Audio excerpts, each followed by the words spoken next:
Back in the 1980s, supplement companies started selling a supplement that they said would boost testosterone in young men. But there was only one problem. The only study that showed this boost in testosterone occurred in older women up to 80 years old, and yet it was still marketed to young bodybuilders. What was this supplement?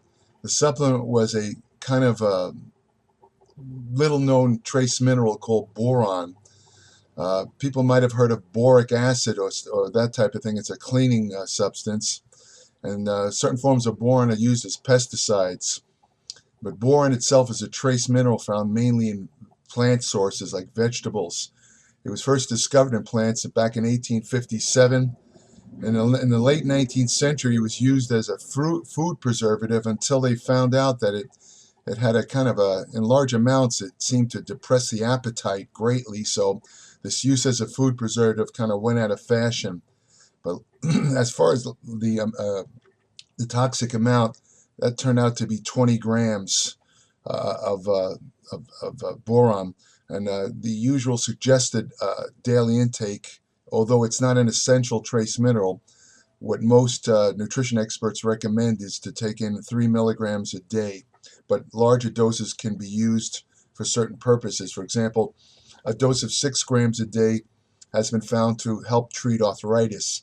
I'll explain in a minute why boron can help treat arthritis. Well, I'll tell you what it is basically now. Is boron seems to inhibit the release of what they call inflammatory cytokines. Cytokines are proteins released by immune cells, and many of them are inflammatory, and they cause pain. Any type of inflammatory condition in the body usually is propagated by inflammatory cytokines. Anything that helps reduce them is going to relieve pain.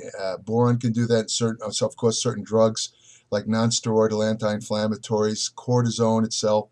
All of these reduce inflammatory cytokines and lower inflammation. Now, boron was thought to have little effect in humans until the 1980s, when studies showed it was beneficial for bone mass. Other studies showed that boron also affected mental performance and, of course, inflammatory responses and immune function. Boron deficiencies are rare because it exists in drinking water, and also such foods as apples, grapes, tomatoes, celery, almonds, broccoli, and bananas, as well as other foods. You'll notice that this list is almost entirely plant foods. There's virtually no boron in animal protein foods, very little. If you don't eat fruits and vegetables, you're not getting much boron at all. And even though it's not essential, it could be useful, as you'll see in a couple of minutes. Despite these beneficial effects, boron is not considered an essential mineral, as I said. It's easily absorbed in the body. In other words, your body has no problem absorbing boron, which is unusual for minerals, because as I stated in previous videos, it's usually difficult to absorb minerals because they all compete for each other. But in the case of boron, in nearly all of it is absorbed, but it's also rapidly excreted, so it doesn't stay in your body very long. But from an athletic and bodybuilding perspective, boron helps because of its effect on bone mass and brain function. It tends to make you feel more alert, and this effect has been shown in brainwave studies. In other words, if you're more alert, if your brain is functioning better, you have better focus and attention, you could concentrate more in the gym on your workout.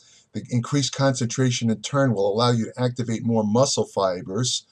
Now, of course, all this makes no difference if you're going to fool around with cell phones in between sets. This entire effect is nullified, because people who mess around with cell phones between sets, I'm not talking about listening to music, I'm talking about checking Facebook and going on Instagram, all that stuff, that completely knocks out your focus. So taking any amount of boron is not going to help that. Those kind of people are basically wasting their time in the gym. But by lowering the release of inflammatory cytokines, as I mentioned earlier, boron helps to reduce pain and head injuries, and heal injuries, heal injuries. Boron increases the number of bone-building cells that are called osteoblasts. There's two types of bone cells. One is osteoblasts, which builds bone cells, which builds bone mass. The other one's called osteoclasts, which break down bone. As people age, there tends to be an imbalance between the two. We have greater osteoclast activity than osteoblast activity. Osteoblast activity can also be significantly boosted by both testosterone and estrogen. So people that are low in testosterone and estrogen, men and women, are going to lose bone mass as they age. But perhaps the most controversial aspect of boron is its effect on hormones. Now, this is the study I mentioned in the beginning of this video.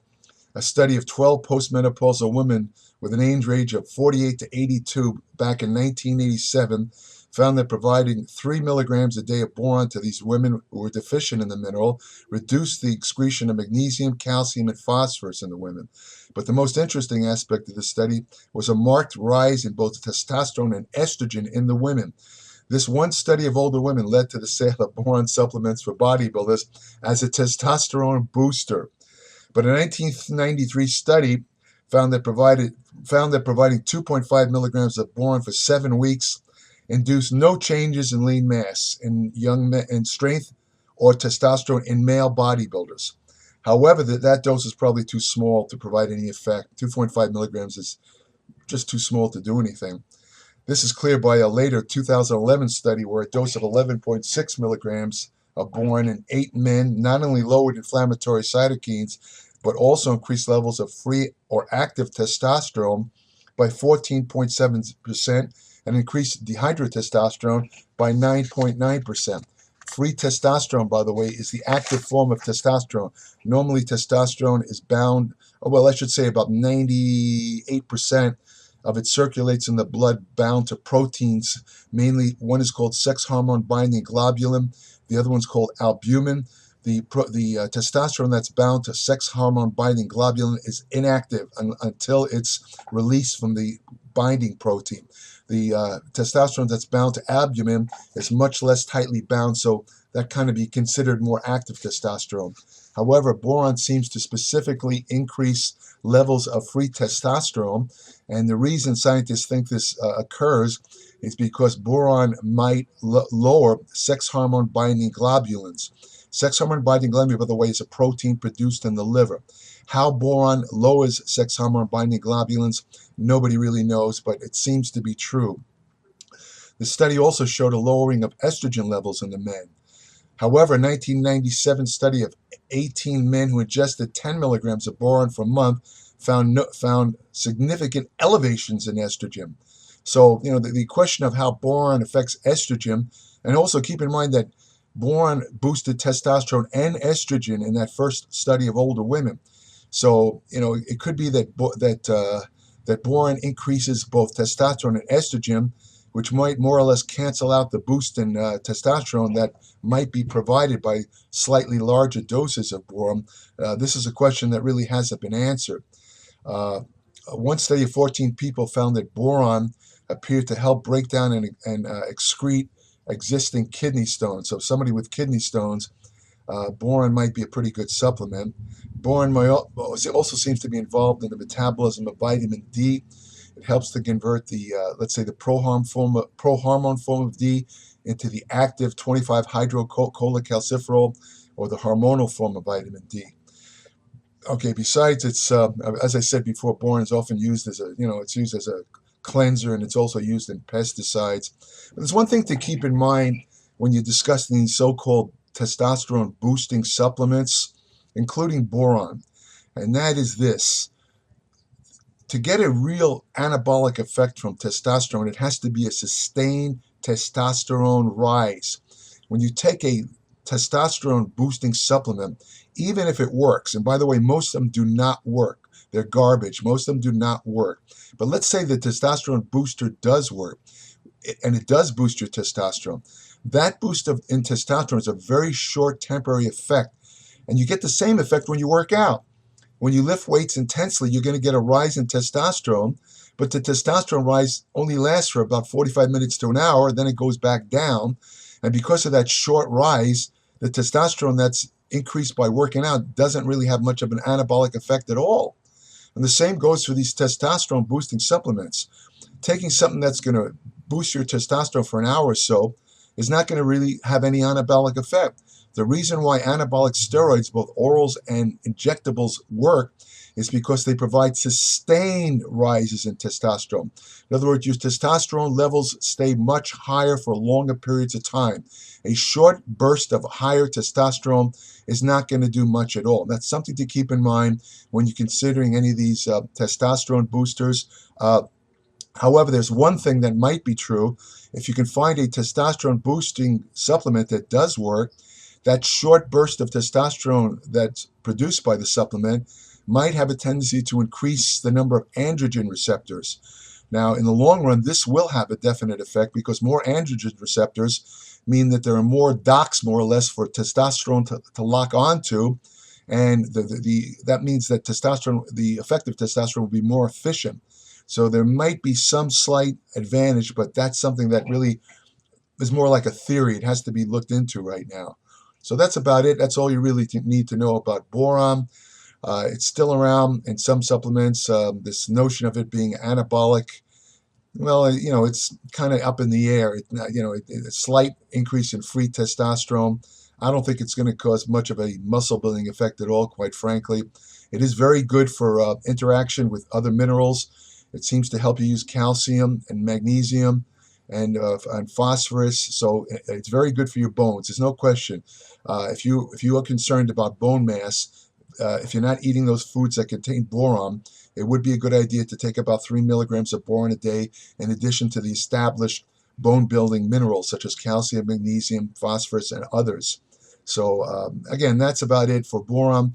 If you want the best information you could find anywhere on nutrition, exercise science, hormonal therapy, anti-aging research, fat loss techniques that really work, apply today to my Applied Metabolics newsletter. There's nothing like it anywhere. I incorporate all the latest scientific information. It's all evidence-based. It's easy to read. There's nothing highly technical, and then any technical terms I do explain. I've been a writer for over 40 years. I know how to write. I know how to explain things. And it's, like I say, 40 to 50 pages every month. It's like a monthly ebook. Subscribe today, www.appliedmetabolics.com. I absolutely guarantee you will learn something no matter how much you think you already know, no matter what your education, you will learn something because there's always new research. There's always things to learn. I've been studying myself for over 55 years. And I'm constantly learning. And people who subscribe to my newsletter will be in the same situation of constant learning and understanding. It's not, I warn you now that Applied Metabolics is very in-depth. It's not for people that have very short attention spans. For example, the kind of people that put comments under my videos about why I can't make 3 or 4 minute videos. These are not the kind of people that should subscribe because it's way too in-depth for them. They need probably the best thing for them is simple cartoon figures with little bubbles above them. That's about their mental capacity, I would say. So, Applied Metabolics is for intelligent people that want to learn and have a deep curiosity about the truth regarding exercise and nutrition. I'm not involved in any companies. I'm not out to sell any supplements. Everything is the total evidence-based truth. Again, www.appliedmetabolics.com. If you want to have the best friend you'll ever have, I know I say this in every video, but I'm going to keep saying it. Get yourself a dog. They're the greatest, the most loyal people. I almost said people. See, that's a Freudian slip. That's a Freudian slip because the truth is, it might sound a little weird, I tend to like dogs better than people, and for a very simple reason. No dog ever stuck a knife in my back, whereas, I have more knives in me than Julius Caesar did from humans. Anyway, hate to say it, but it's true.